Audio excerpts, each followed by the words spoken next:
Hi folks, and welcome back to Fishing with Den.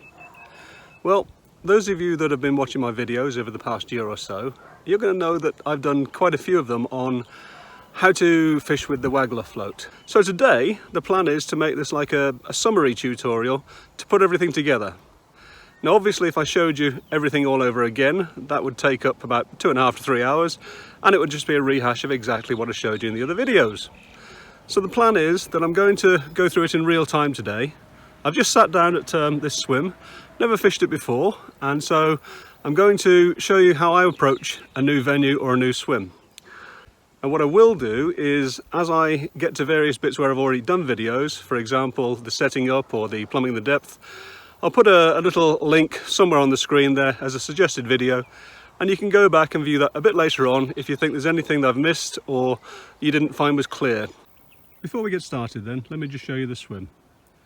Now at the moment it's very calm, as you can see, and I'm fishing, or I will be fishing, about probably, I would guess at no more than probably 15 metres or 20 metres out, maybe even less than 10. It all depends on what I find when I do the plumbing up.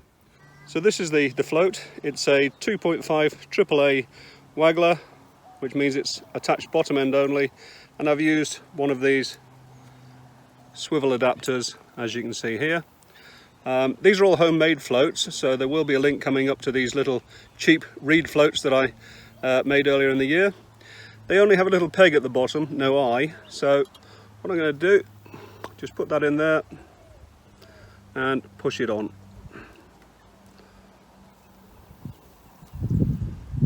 There we go. Okay, so that's the rig on. Now in the original video, the full length video, I showed you me putting this on the line, but because I might have to go heavier today and my heavier floats have eyes on the bottom, this is a homemade adapter I've got, which it actually locks on the line, as you can see. You don't have to have one of those, as I say, they're homemade. It's got a swivel on, so I can change the float at any time.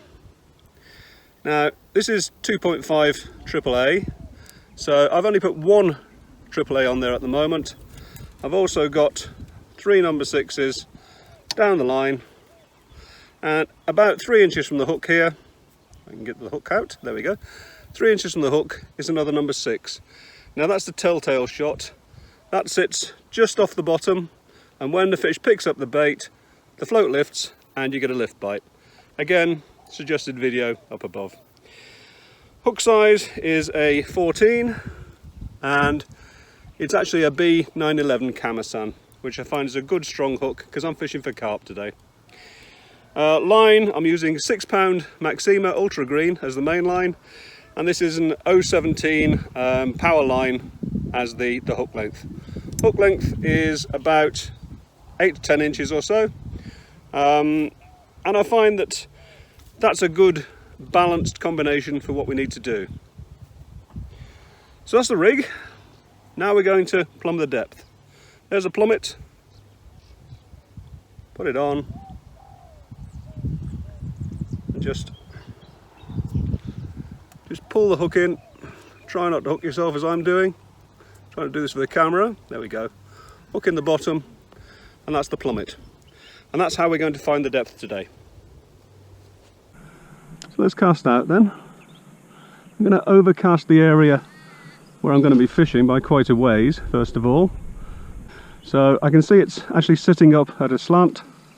So I'm going to bring it back in a little bit and allow it to sit. Yeah, still, I'm not far off actually, I have to admit. I was guessing fairly accurately. Yeah, that's not too bad. What I'm going to do though is I'm going to make it go somewhat shallower.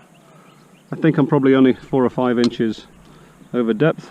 So the plan is I'll pull the shot down and the float, and we'll try it again. Now this time I'm hoping it's going to not sink, but certainly sit a lot better in the water. Yeah, that can't be far off at the moment. I'm going to bring it in a bit, just reel it in and see if it lies flat. and in fact there's a deeper area just there, so it seems to have gone down from here, small deeper sort of section there, and maybe shallow up just a little bit further out. So that's actually looking not bad at the moment.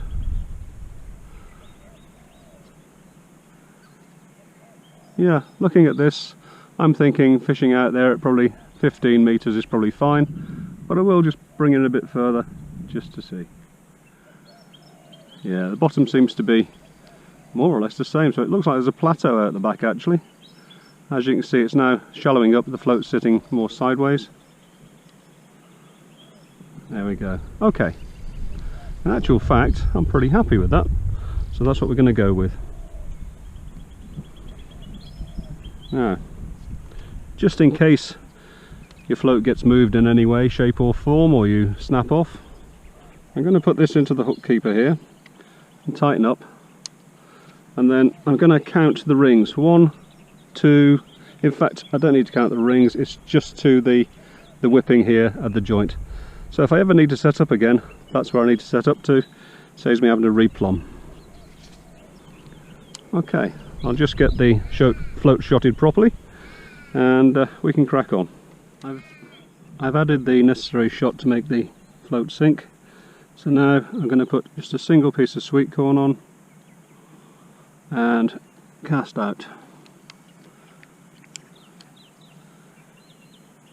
So cast out, get the line to sink, just put the rod under the water and flick, and then into the rod rest, rod tip under the water, all the line is sunk, so we're not going to get dragged out of position.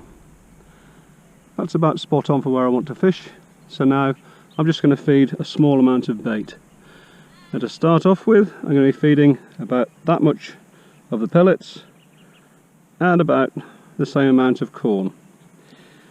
Now you can feed it by hand, you can feed it by catapult if you're in the UK, or even I've used a throwing stick in the past because it's quite accurate as well.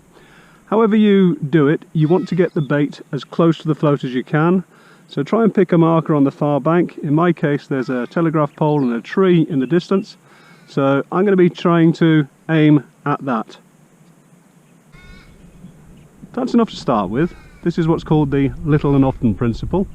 So the plan is that I've put that small amount of bait in, I'll leave it for a few minutes, see what transpires. Sometimes you get a bite almost immediately, other times it takes a little bit of time to get the fish to congregate. So what we do is we just put those same amounts of bait in every few minutes or so, just to keep the swim going. Even though you haven't had a bite, it may just be that there are a few fish in there.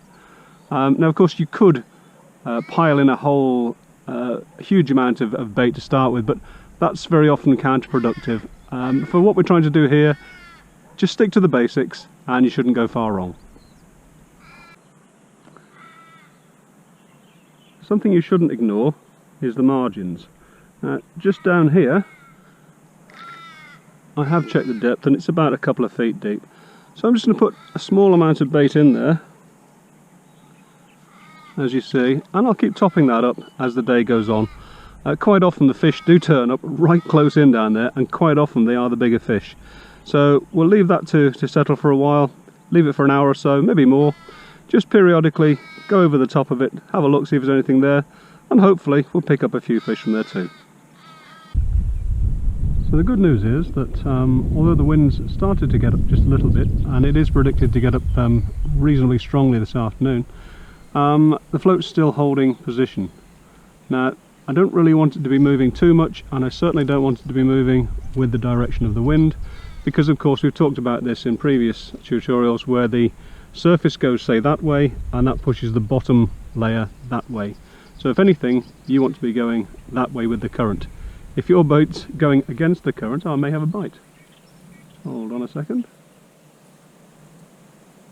Oh no, I think it's a dragonfly landed on the tip of my float.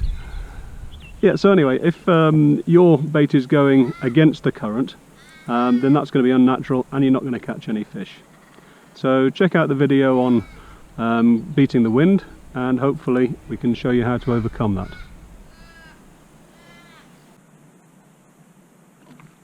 Yep, there we go.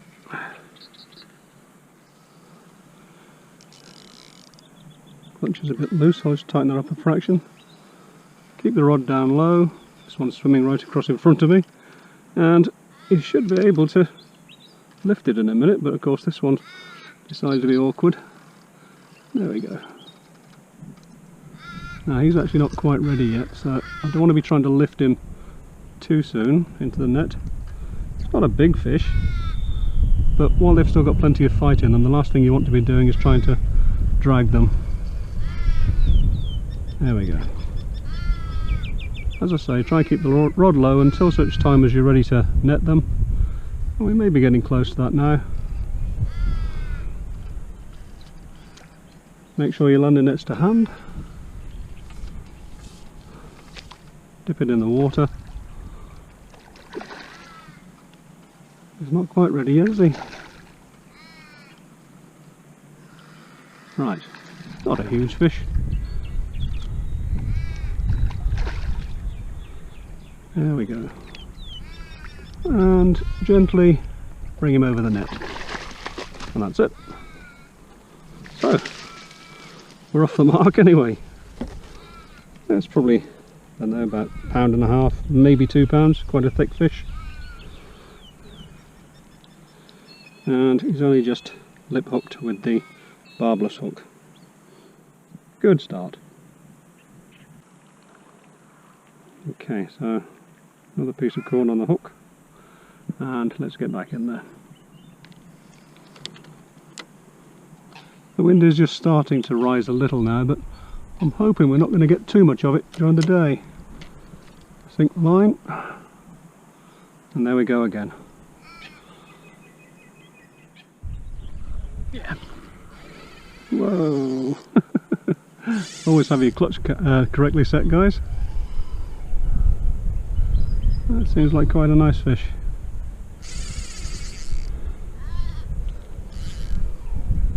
It's not very deep, as you know, so 3 or 4 foot at maximum. So it's not as though it can go down to the depths, it just has to go as fast as it can away from you. It's certainly a lot better fish than the last one I had. But as always, just take your time. It'll come. Don't need to be pumping, just keep the pressure on. You find with carp, the more you pull, the harder they pull back. So just steady pressure, keep it coming. There you go, look.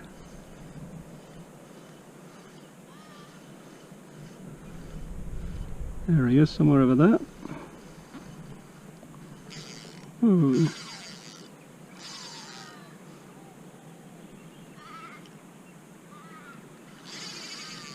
Well, he's got some power, hasn't he?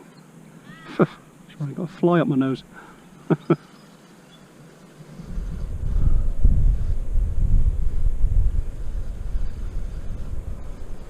And this is that new Dyer Yankenbank rod I did the review on a few weeks ago. It's actually designed as a pellet waggler rod, but I'm finding that they are a very versatile rod, so I'm using it for most of my standard waggler fishing these days. There we go. And this is the time that you really need to take care. With the lunges, they can rip the hook out of themselves, or indeed even break you off if you're not set up correctly. There we go. If necessary, just put a couple of extra clicks off the clutch at this point, but remember to put it back on again when you go back out there.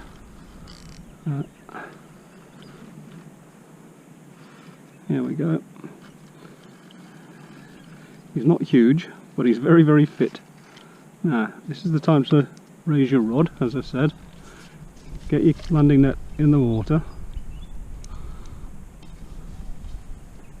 There we go. Now, sometimes you think they're done, and you decide they're not.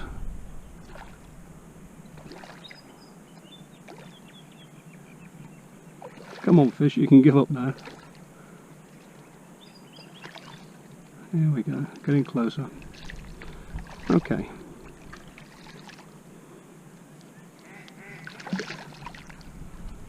Bring him over the net, and we're in. Okay. Don't lift the landing net right up like that. If it's a really big fish, you can snap it off. You need to just pull it towards you like so, and then you don't put all the strain on this section here where the screw is. And this one is probably, I don't know, a very thick fish, about 6 pounds I suppose, maybe 5, but nice enough fish. Okay, so an hour or so ago we put some bait in down there, and a bit later on I put some down here in the margins. Now I know it's probably a couple of feet deep down there, but what I'm going to do is I'm just going to give it a go. Now normally I'd probably put a small pole float out there on 2 or 3 sections and fish that, but if you're new to this kind of fishing you've probably only got one rod, so let's show you what's what. Right, okay, so we're going to plumb the depth. There's the plummet, put it in, and you can see the bend in the top of the rod and the float's out of the water, so I'm obviously way over depth, and that's to be expected. So what I'm going to do, I'm going to bring the float down so that it's at the correct depth to fish this inside swim. I can move all these shots down as well, do it gently, and remember when I first started I marked on the rod, which was just there. That's where the float needs to be when I go back to the normal depth. Just loosen off that shot a second. Whoops, nearly lost it. There we go. And there we go. And this is my little adapter, as I showed you at the start. That just pulls down. Now, if I put the float back in down here and just wait till the rod stops bending. Now you can see that the float base is just out of the water, so I'm probably about a float over depth. Bring it down a bit more then. It looks like it just needs to go to that shot there. There we go. This one seems to like to stick, so be careful of shots that are too stiff to get down the line. See, that one moves quite well. Okay, hopefully that's got it right this time. So, got the bend, put the plummet in. That's the end of the bend, as you see, and the float is just sitting slightly out of the water when I've got tension on it. So that is just on the bottom. It's not very deep. It's probably, actually, by the time you've added the float, 2.5 feet down the edge. That's a good depth, by the way. You get plenty of fish in those depths. And all we're going to do is I'm going to put 2 bits of corn on and just plonk it down there. See what happens. Doesn't always work, but try it throughout the day, because what you'll find is that they may not turn up until the last hour. Sometimes they do. Here we go. Just put that in down there. Just sink the line a little bit, and there we go. Float sitting nicely. Let's see what happens. Oh,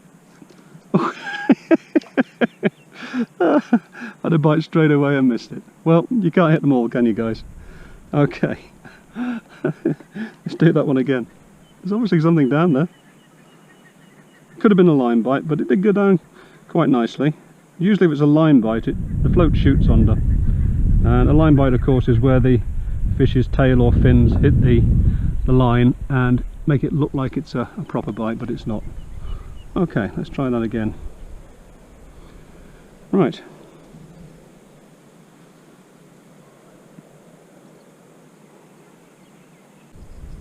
The reason I've got 2 pieces of corn on is that I've actually put quite a reasonable amount of bait down there. Not just the little pinches I put in out in the main swim. I knew I was going to be putting a carpet of bait down. The idea being that you get them to come in over a period of time and they get comfortable with it. Rather than having bait come down on their heads, you've just got this carpet of bait. And that's why I've put 2 pieces of corn on, because I wanted to stand out from the other pieces of bait which are down there. Just think of it as your own dinner plate. If there was a small piece of something and a big piece of the same thing, you're most likely to take the big piece of the same thing. So that's the plan.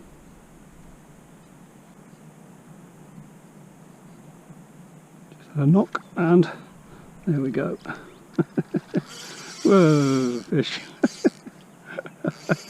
This is such good fun when you catch them that close in. Just goes to show, with carp particularly in the summer, you can fish really shallow water and catch plenty of fish.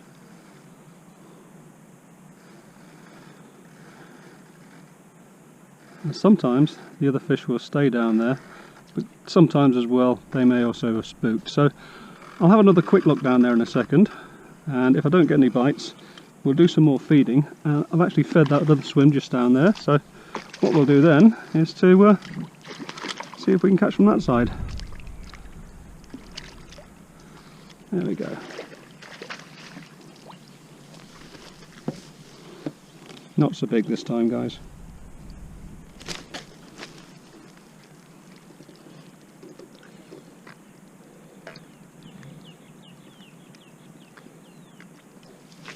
And there we go.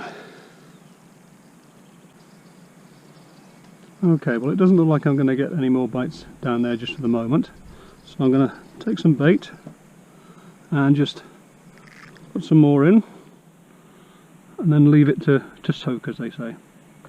Now I've also put some bait in down here, so let's give that a quick go.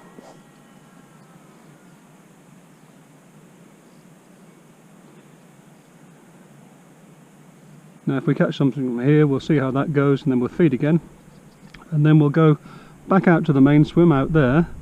And that's called swim rotation. Sometimes you have to let a swim rest a little bit. In other words, you don't want all the commotion all of the time because it just spooks the fish. By leaving that swim for a while, hopefully there's plenty of bait down there still, and the fish will be getting more and more confident, and they're going to be ready for us to go back over there, and we should get a bite hopefully straight away. You don't always, but that's what swim rotation's all about.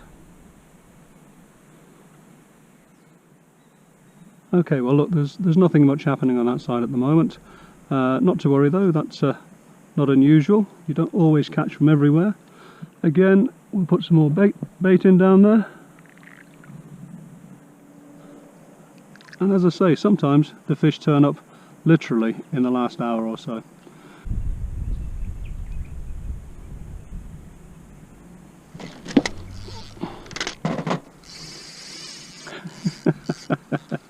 And then of course you blow it all together and you're trying to do your filming, and you look down and the reel's going backwards. So sometimes you don't need to be skillful, you just need to hang on for grim death. It remains to be seen whether I'll put this one in the video, folks. Oh dearie dearie.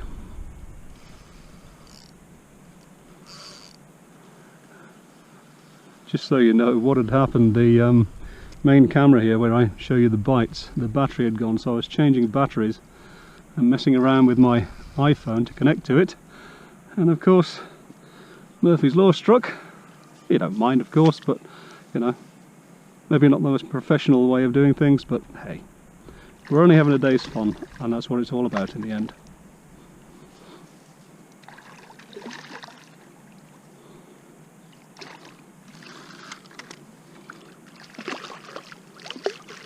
Come on, fish. There we go. Well, at least the advice is working out, even if my actual operational practice isn't necessarily the best. Lovely. Well, having fluked that one thing I would say is, of course, that we were talking before about swim rotation, and it obviously worked. Right, I'll try and get that camera going again before I get the next bite. Still, all good fun, eh?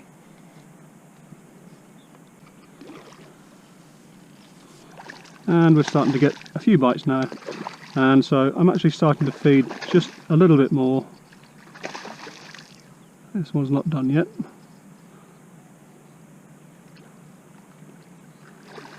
So as I was saying, I'm starting to feed just a little bit more to accommodate for the extra bites. I don't want to get to a point where there's too much bait down there or too little, and it's a bit of a fine line you've got to tread, and to some extent, as I think I mentioned before, it's only experience, but you're probably better to put less feed in than too much, because with less feed you can always put more in. If you put too much in, you can't take it back out again, and you might have killed the swim stone dead. So there you go then folks, that's the end of another one, and that's pretty much all you need to know about waggler fishing all together in one video. Obviously we're only talking about the basics here. There's all sorts of more sophisticated things you can do, but if you're new to the game, then this is a good way to start. If there's anything you weren't sure of, like I said at the very beginning of the video, have a look at the various full videos I've done on the different aspects. I'll put a link in the description box down below for you, so you can just click on those if you're not sure. And other than that, I think it's time for me to go home and get some dinner.